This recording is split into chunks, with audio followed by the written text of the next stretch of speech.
Halihó! Április 30-a van, nagyon szép időnk van ma, és hát 7 óra 30-kor akartunk elindulni, ebből 8 óra 20 perc lett. Ma a Gardatóhoz megyünk, ami tőlünk körülbelül egy ilyen 1 óra 40 percre van, szóval ezért is akartunk korábban indulni. Egyébként az eredeti terv az lett volna, hogy megyünk a Dolomitok közelébe túrázni, aztán megnéztem a webkamerákat, és mindenhol hó van még, és mi még nem nagyon... Szóval mi nem készültünk olyan túra csizmával, vagy bakancsal, ami ehhez megfelelő lenne. Úgyhogy a Gardatavat választottuk. Remélem lesz még ilyen szép időnk szabad napunkon. Nem sokára jelentkezem. Az olasz gigoló.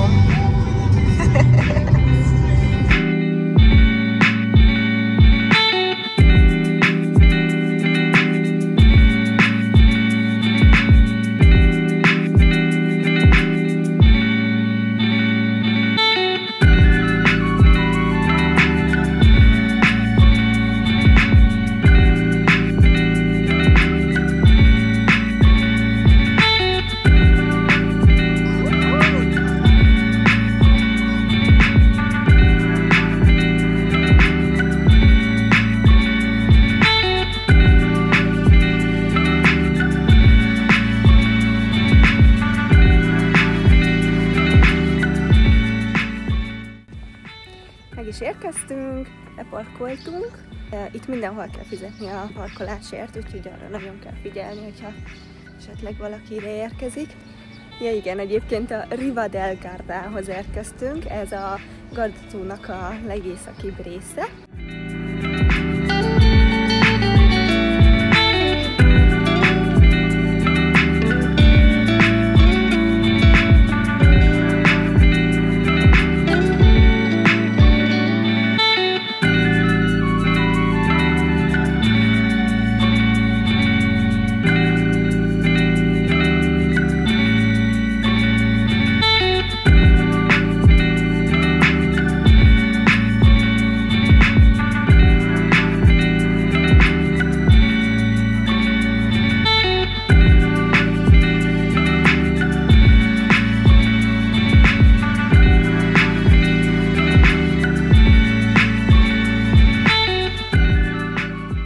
Igen, itt a kacsák nem félősek.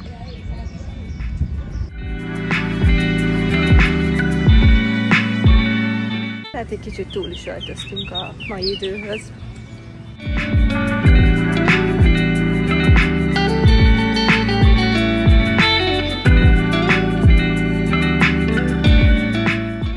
Imádom ezt a tengerparti feelinget.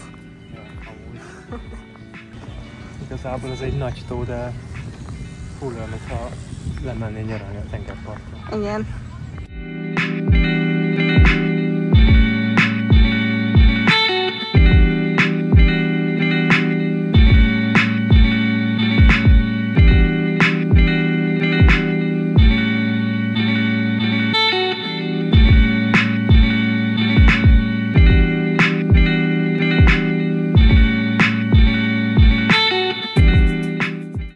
Nem ártott volna azért egy sapkát hozni, vagy valamit a fejünkre, mert nagyon durván sütanak.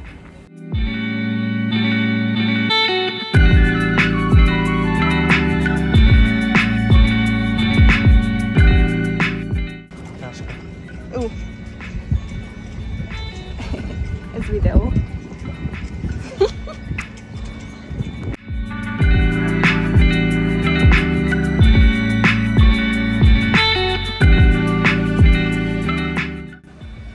Ez itt a Rocca di Riva. Ez egy középkori erődítmény, ami ma igazából múzeumként működik. Imádom ezeket az épületeket. Tavaly felmentünk oda a toronyba, és gyönyörű volt a kilátás, de most úgy döntöttünk, hogy most ezt kihagyjuk. Meg ott tettünk fagyit, volt itt egy fagyizó, mi is a neve? A lényeg, igen.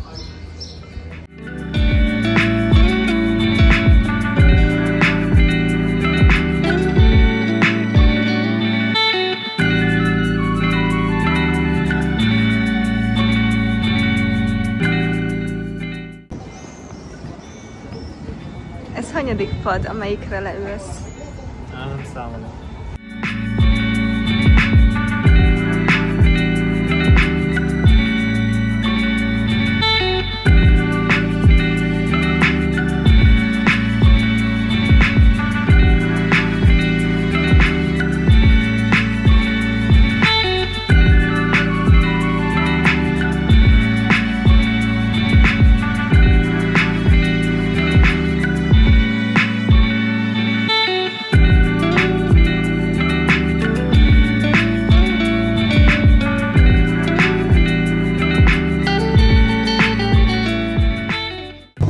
Ugyanoda ültünk be, ahova tavaly, mert itt nagyon ízlett egy tészta, úgyhogy valószínűleg ugyanazt fogom enni.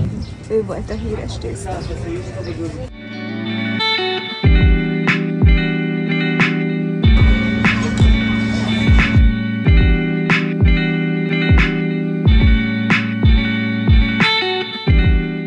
Ez a világ legegyszerűbb étele, de ez itt tényleg brutál jó.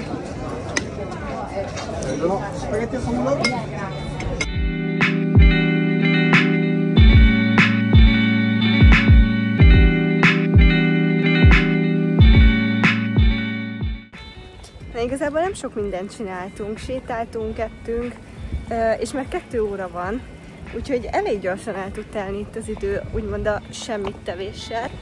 Szóval most megyünk vissza a kocsihoz, ami körülbelül még 1 óra lesz, attól függ, hogy megállunk-e még valahol. Ticsi meg akar állni még egy 15. padnál leülni.